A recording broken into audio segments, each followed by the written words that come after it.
A step forward tonight for the 48 inmates sentenced as juveniles to life without parole here in Colorado. A bill to re-sentence them passed its first hurdle today. Denver 7's Molly Hendrickson is live at the Capitol after that 4-hour-long hearing. And Molly, a lot of emotional testimony out there. And in the end, it came down to a 3-2 vote. Now, the bill would give those 48 inmates a chance at freedom after 40 years with time earned. Now, there were several amendments to today's bill. One would exclude sexually violent predators. Another would exclude the extremely mentally ill. Another also says that those who committed felony murder and have extreme mitigating factors can now qualify for parole after 30 years.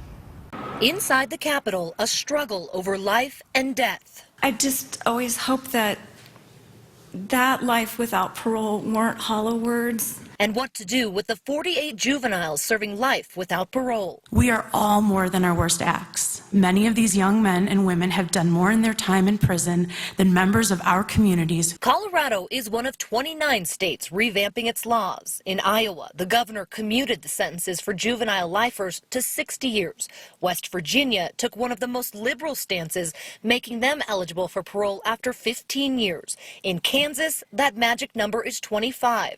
Senate Bill 181 would make juvenile lifers eligible for parole after 40 years with time earned, or sooner in cases of extreme mitigating factors.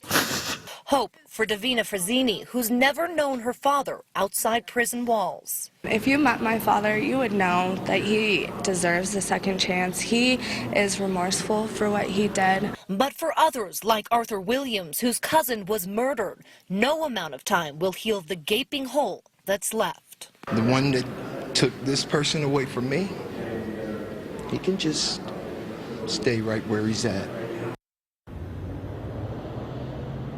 Now, also present today, the family of Jessica Ridgway. They chose not to testify, but there has been a lot of talk about her killer, Austin Zig, who was only 17 when he killed her.